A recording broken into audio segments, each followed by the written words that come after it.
Hello everybody. Oh, let me fix this real quick. It broke.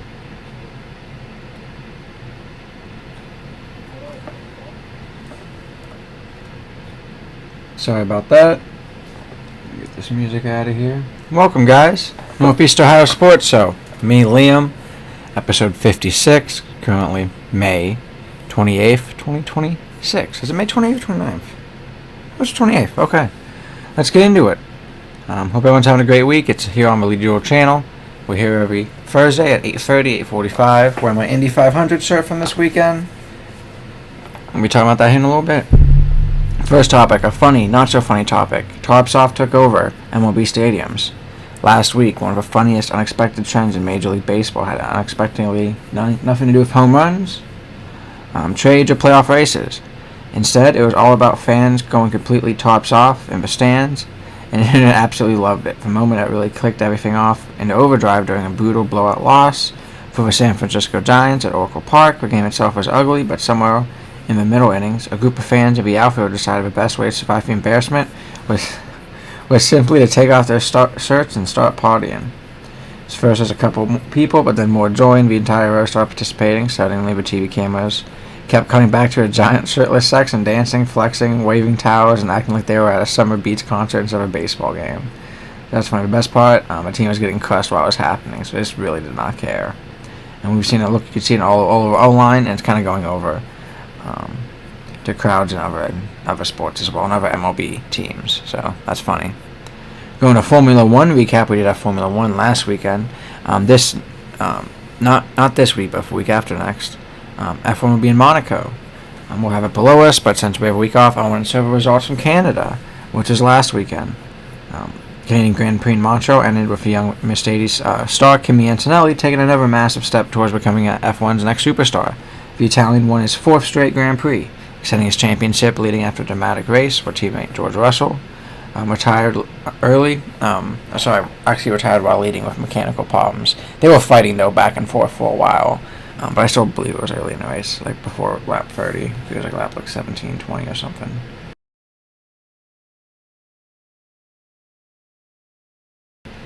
Canada was really the perfect example of how unpredictable the 2026 season has become. Mercedes suddenly looked dominant again. Ferrari showed major improvement. Red Bull finally grabs another podium with Max getting third, Lewis second. And McLaren completely collapsed after a risky strategy gamble backfired badly. McLaren started strong but gambled on intermediate tires before the rubber fully arrived, which destroyed both drivers' races. Lando Norris later retired with gearbox issues, while Oscar Piastri finished outside the points after a penalty. Oof. One of the biggest stories from Canada, which I talked about before real quick, was Lewis Hamilton finally looking comfortable at Ferrari. He finished second, his best Grand Prix result since joining Ferrari, besides sprints, and first time all season. Fans started believing Ferrari may actually be able to fight for wins consistently. Max Verstappen, like I said, finished third for Red Bull. I'm giving him his also first podium of the year, keeping him alive in the championship conversation. Leading to Monaco, which always feels more like a global celebrity event mixed with a race weekend. Monaco is still the most glamorous stop on the calendar, with yachts packed into the harbor, celebrities everywhere, and drivers flooding modern F1 cars through the streets that are barely wide enough for them. But these cars are smaller this year, so I am excited to see Monaco this year. It should be more competitive, especially since it's not an energy-hungry track. People say everybody could recover a lot there. So it's going to be interesting to see how some of these cars do. The biggest trending topic heading into F1 and Monaco is Ferrari's sudden momentum. After Canada, people are seriously asking why Ferrari might be a favorite this weekend with their chassis, their rear wing flipping up. Monaco rewards slow speed cornerings and drivers' confidence more than outright straight line speed, and we see Ferrari be better at slow speeds, or you can't really say like non-straights, but basically slow corners.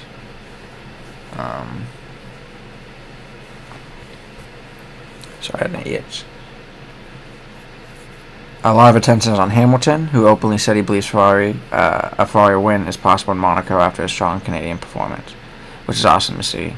Another major storyline is the growing pressure on Red Bull. Verstappen finally returned to the podium in Canada, but Red Bull does not look dominant force it used to be the past several years. Online, there are non-stop debates about whether Verstappen can carry the team back into championship contention by himself. I don't think so, and I don't think he's going to be close to the drivers as well. Former drivers and analysts are also continuing to praise Verstappen individually, with many still calling him the best pure driver on the grid, even during Red Bull struggles, which is interesting. I don't know if I will say that right now, of how Kimi's driving. I mean, come on. Even though he has a good car, he still have to drive well. And, Red Bull just... It's weird. Maybe even Lewis right now. It's crazy. Mercedes is becoming a huge talking point because Antonelli suddenly looks like a legitimate title favorite, and I agree now. For the second year, rookie has completely unchanged expectations this season. So definitely interesting. What started as a future potential has quickly turned into a real championship campaign for Kimi Antonelli. And social media is flooded with comparisons between Antonelli's rise and the early careers of Verstappen and Hamilton. Hamilton, I don't think so. F1 was like 22, 23. Verstappen was a lot younger. But what he's doing is awesome. It's a big meeting from Monaco. Fans are debating whether a race can still produce exciting action. I hopefully think it can with these new regulations. And with modern oversized F1 cars, but smaller than last year. FIA already removed last year's experimental two-stop mandatory Monaco rule. So strategy may play less of a role this weekend, but I do like that. Because if you have the mandatory two-stop, it means driving plays more of a part, and that's what it's about. So I'm excited for that right now with standings. For drivers, we have Kimi Antonelli in first at 131, George Russell in second at 88 points, Charles Leclerc in third at 75, Lewis Hamilton in fourth with 72, Lando in fifth with 58, Oscar in sixth with 48, Max in seventh with 43. Lewis has almost double the points as Max. Yikes. Pierre Gasly in 8th with 20, Oliver Bearman in 9th with 18, Liam Lawson in 10th with 16, Franco Colapinto in 11th with 15, Isaac Hatchell in 12th with 14, Carlos Sainz in 13th with 6, Arthur Lindblad 14th with 5 points, Gabriel Bortoleto with 2 points in 15th, and we have Esteban Ocon and Alexander Albon tied for 16th, both with 1 point. People without points are Nico Hulkenberg, Valtteri Bottas, Sergio Perez, Lance Stroll, and Fernando Alonso. Current driver standings: we have Mercedes in first with 219 dominating, Ferrari in second with 147, McLaren in third with 106, then we have Red Bull in fourth with 57, Alpine in fifth with 35, Racing Bulls in sixth with 21, Haas in seventh with 19, Williams in eighth with 7 points, Audi in ninth with 2 points, which is crazy for our rookie team. Good for them, because we have with 0 points right now Cadillac, another rookie team, and Aston Martin, which is crazy for Aston Martin. And Haas is doing better than Williams is doing. Williams is doing pretty bad, I feel like, with the engine they should have. So we'll have to see about Monaco. We'll talk a little bit more about that next week. We're going to IndyCar and the Indy 500 over last weekend, which I got to attend, which was awesome.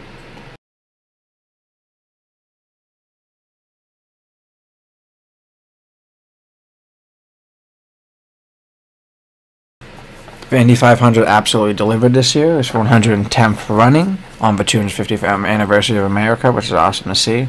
The Indy 500 turned into one of the most wildest and dramatic races in recent memory. Talked about for a while. For chaos crashes, weather delays, strategy gambles, and one of the closest finishes in IndyCar history, next to the closest finish in IndyCar history.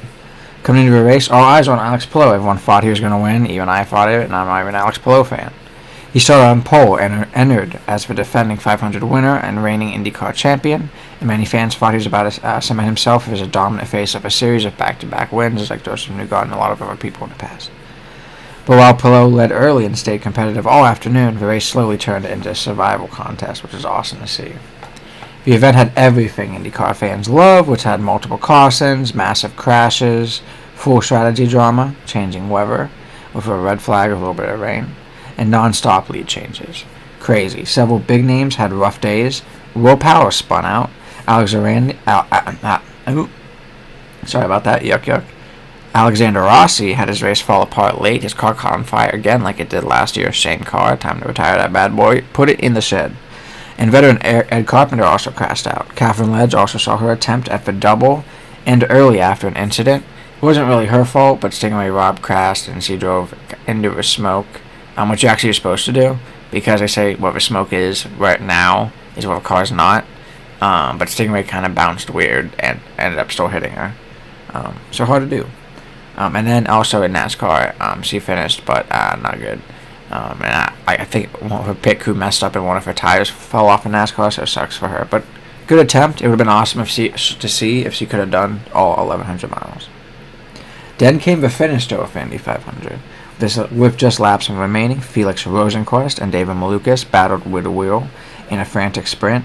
After a late restart, Rosenqvist managed to edge ahead at exactly the right moment after the restart. Where was this at? Oh yeah, right before the end. It was actually right after turn 4. He got more momentum on turn 4, and after straightaway, before the yard of bricks, about half a mile, he got the slipstream, passed it to the right, passed him. It was amazing. Look it up. At exactly the right moment, and stole a victory in an instant close finish. Insanely close finish that immediately exploded all over across social media. It was 0.2 seconds, the closest ever in history, and also third place had it really close as well. Huge online trending on topic after was simply, how did David Malukas, who was in first at the start of that last lap, lose that? And he was crushed after. When he was passed for second. Fans felt horrible for him because he was seconds away from the biggest one of his career, and his first one of his career while being young. Meanwhile, Rosenqvist instantly became one of the breakout stories of the IndyCar season. His emotional celebration, celebrated with a photo finish ending, gave IndyCar one of the biggest viral moments of the year, which was awesome to see. Another major online topic was sheer chaos of the race itself. Many fans compared it to a classic early 2000s Indy 500s because the event felt unpredictable from early to start. For weather delays, giant crowds, celebrity appearances, and non-stop incidents made the entire day feel huge again, which is awesome to see. We kind of seen that for the last couple of years. IndyCar is back. Better than ever, never been as popular. Awesome to see. And this is what the old-timers say too. Old-timer YouTubers, you could look them up. Now this weekend, a series immediately heads into the Detroit Grand Prix, and honestly, it might be a perfect follow-up race because Detroit is usually a complete chaos in a totally different way. I love it has split pits, and people think that's crazy, but it's unique, and that's kind of cool.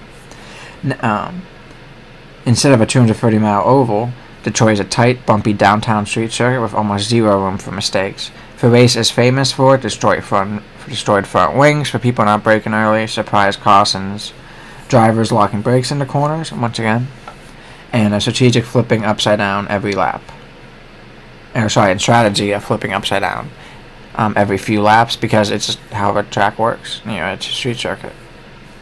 A lot of yellow flags. It'll be interesting. Biggest story is whether Palou can respond immediately after losing the Indy 500. Even though he didn't win Indianapolis, he still leads the championship comfortably. Another major storyline is whether Rosenqvist can ride momentum from his Indy 500 win in Detroit, something we saw kind of last year. But with the GP and the Indy GP race and the 500 for Palou. Street circuits historically reward aggressive drivers, and confidence matters massively there. Meanwhile, Kyle Kirkwood is getting a ton of attention because he's been excellent on street circuits, and he's currently one of the betting favorites entering Detroit, which is awesome to see for Andretti and him. Current IndyCar driver standings, we have Alex Palou in first with 273 points. We have David Malukas in second with 236.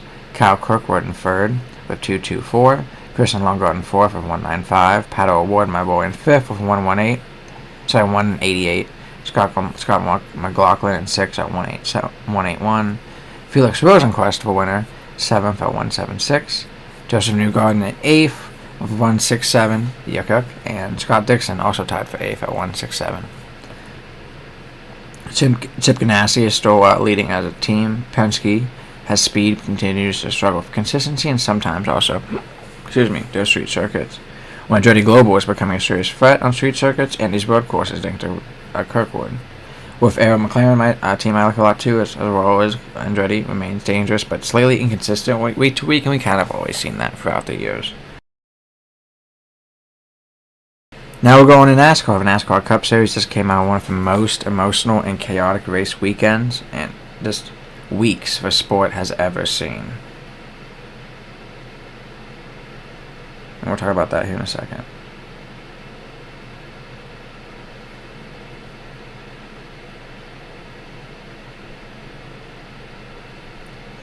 I did want to, before we did this, I did want to check scores and I'll give you guys an update. Yeah, so right now we have Phoenix beat the Cavaliers. We'll talk about that in a little bit. But we have San Antonio and OKC 26-17. OKC is leading the series 3-2, and there's 2:45 left in the first. So NASCAR, we talked about Kyle Busch passing away, but then we have the Coca-Cola 600 at Charlotte, which is awesome. Really good race, and we saw one of his drivers win, which we'll talk about here in a little bit. But even before a race, there was a lot. They had moments of silence. There was a lot of decals on cars for him. They had a tribute playing Danny Boy, very sad with his wife and kids. And when the green flag finally dropped, the race quickly turned into a battle between the sport's biggest names. Tyler Reddick dominated large parts of the event, with also Danny Hamlin, Christian Bale, Kyle Larson, all capable of winning. But whoever moved towards Charlotte later in the race, and strategy became everything. And that's when the shocker happened. Daniel Suarez, Inspired Motorsports, made an aggressive two-tire gamble during the late caution. Looked risky at first, but Suarez absolutely nailed the restart. Held off Bell and Hamlin, and then rain ended the race early, giving Suarez one of the biggest upset victories of the entire NASCAR season, which is awesome. The win instantly became one of the biggest trending topics because it was Suarez's first crown jewel victory. It was Spires Motorsports' biggest win ever, and it became one of the most emotional weekends it had in years.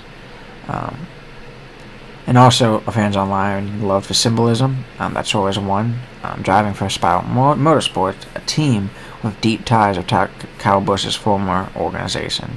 Social media exploded with clips of Suarez crying in victory lane and talking about how Busch helped him early in his career. So that's awesome to see.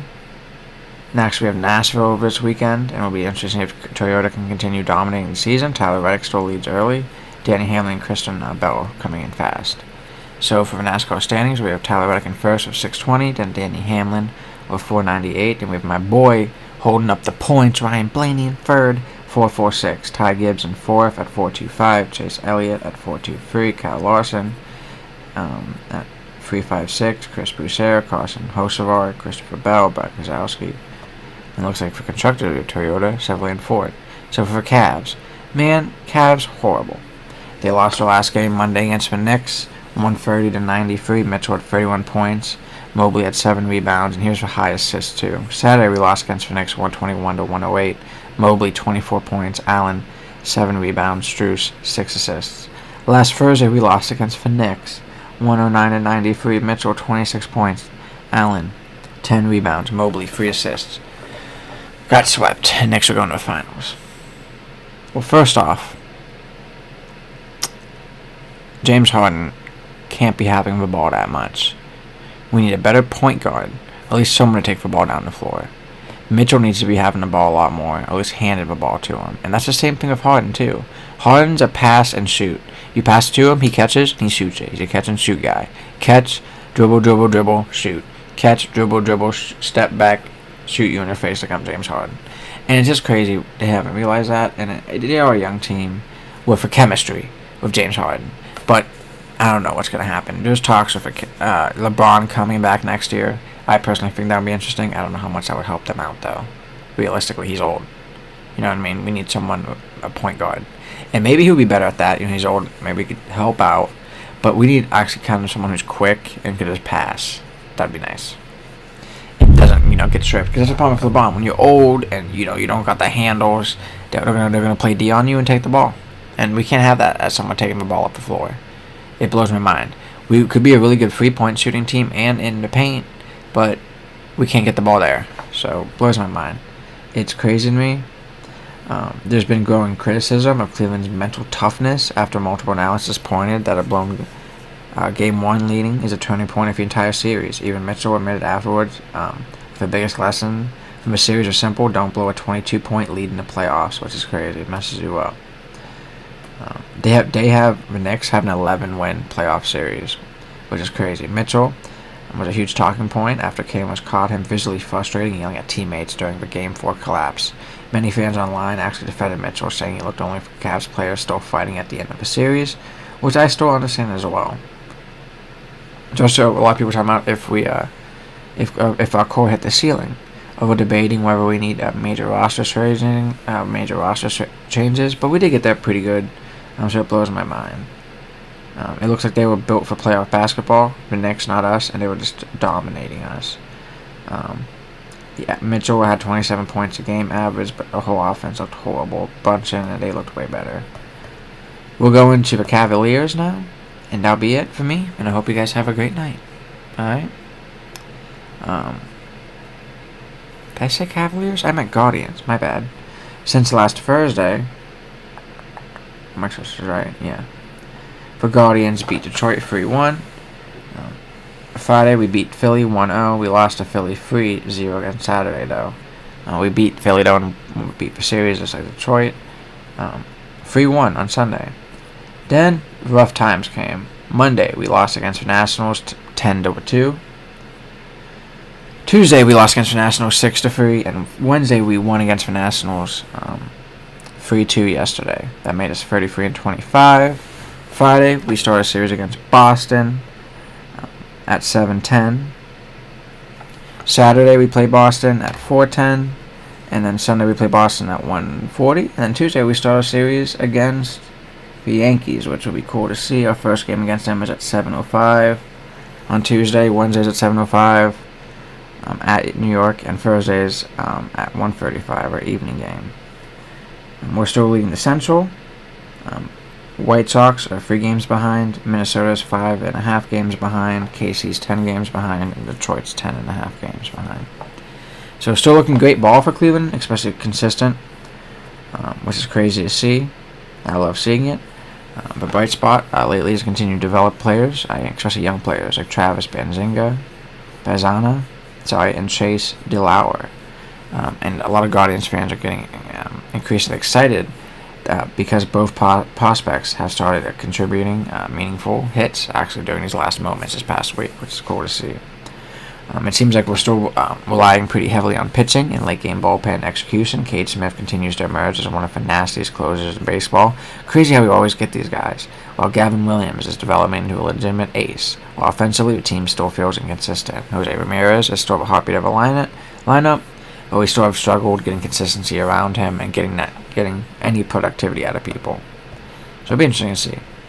Hope you guys enjoyed a little bit quicker episode of the Northeast Ohio Sports Show here on the Lead Doodle channel. I really appreciate everyone stopping by. Make sure to drop a like, follow us on Facebook, or subscribe here on YouTube if you're not already. Ring that bell to the bottom right if you want to be notified whenever we go live. Really appreciate talking about everything. I guess we talked about Indy. 350,000 people, 110th running, which is crazy. So close. This awesome race. I loved going. Personally, if you ever have the chance, I would always say to go. Just my opinion. And it would be worth it. It's a long trip to get there, but it is worth it. It's worth it, and I also think as a whole, just how the environment is. It's like NASCAR, but I want to say more clean, but it kind of is. And the people are really nice there. And that's really what it's all about, in my opinion, is just how cool people are. Go for a good group, but even like this tailgating there. And like we tailgate in the infield, which is like the best place to do it. But awesome race. Last year they just had Blackhawks as a flyover. This year they had Jets and Blackhawks. Really cool to see both of them. I wanted a B2, but I guess no B2 today for me. But that's alright. Seeing Pato not win sucks. Seeing him win would have been amazing. Maybe next year, and we've been seeing that a lot with him. And sometimes it takes guys a while to win.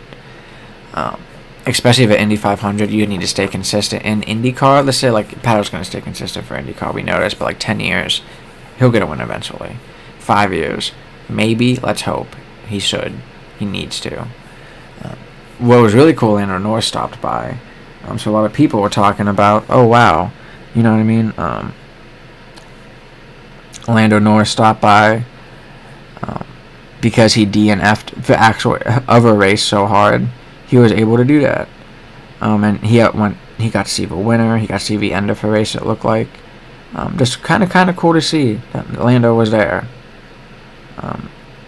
and it seemed like he enjoyed his time there. I know I did. That's really it for me here on the Leader Duel channel. We'll be back here Monday with a Northeast Ohio a week ahead news show. Sorry about that. Our news show's on Monday. Next Thursday, or in a week from now, we'll have our Northeast Ohio Sports Show. Both at 8:30, and keep staying looking on YouTube and Facebook. When we'll be going live. Healthy Living, we've kind of both been busy. Trevor's a nurse, working on some weekends. We need to find a day that's good for him, or maybe 2 days, because of how he has like a flip rotation. That's really it for me, guys. Hope you guys all have a great night. One more day till the weekend. Peace.